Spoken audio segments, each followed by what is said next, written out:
Biden ने मारी पलटी, पहले इजराइल का दिया साथ, अब बोले गाजा पर कब्जा बड़ी गलती।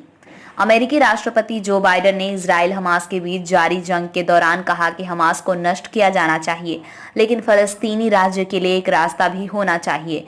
उन्होंने चेतावनी दी कि गाजा पर इजराइल का फिर से कब्जा एक बड़ी गलती होगी। इजरायली सेना ने गाजा की सीमा पर टैंक तैनात किया है और कहा कि चरमपंथी समूह को खत्म करने के लिए एक व्यापक अभियान होगा। इजराइल के जोरदार हवाई हमलों ने पूरे गाजा पट्टी को ध्वस्त कर दिया है। आपको बता दें कि हमास और इजराइल का युद्ध सोमवार को अपने 10वें दिन में प्रवेश कर चुका है। फलस्तीनी अथॉरिटी के प्रमुख महमूद अब्बास से मुलाकात। अमेरिका शुरू से ही इजराइल को हमास के खिलाफ जारी जंग में समर्थन दे रहा है।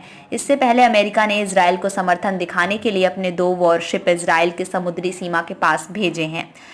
वहीं कई फाइटर जेट भी भेजने का प्लान बनाया है। हालांकि अब खुद राष्ट्रपति जो बाइडेन का इजराइल को दिया गया गाजा पर कब्जा न करने वाला बयान कई सवाल खड़ा करता है कि कहीं वो मिडिल ईस्ट देशों को हित में रखकर ऐसा तो नहीं कर रहे हैं। वहीं अमेरिका के व्हाइट हाउस के राष्ट्रीय सुरक्षा सलाहकार जैक सुलीवन ने अमेरिकी टीवी चैनल CBS को बताया कि इस संघर्ष के बढ़ने और उत्तर में दूसरा मोर्चा खोलने से युद्ध में ईरान के शामिल होने का खतरा है। अमेरिका के विदेश मंत्री एंटनी ब्लिंकन ने भी शुक्रवार 13 अक्टूबर को जॉर्डन के अम्मान में फलस्तीनी अथॉरिटी के प्रमुख महमूद अब्बास से मुलाकात की थी। 5 युद्धों में सबसे घातक। गाजा मीडिया के अनुसार फलस्तीनी रेड क्रिसेंट ने कहा कि अल कुद्दस अस्पताल के पास 5 हवाई हमले किए गए। इजराइल ने अस्पताल को खाली करने के लिए शनिवार दोपहर तक की समय सीमा दी थी, जिसे रेड क्रिसेंट ने ये कहते हुए अस्वीकार कर दिया कि ये आदेश मानना असंभव है।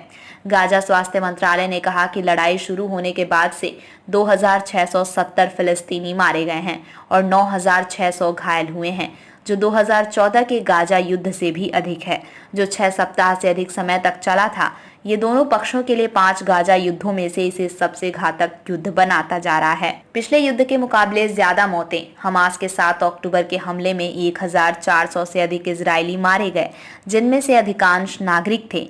इजराइल के अनुसार बच्चों सहित कम से कम 155 अन्य लोगों को हमास ने पकड़ लिया और गाजा ले जाया गया है। आपको बता दें कि 1973 में मिस्र और सीरिया के साथ हुए संघर्ष के बाद से ये इजराइल के लिए सबसे घातक युद्ध है।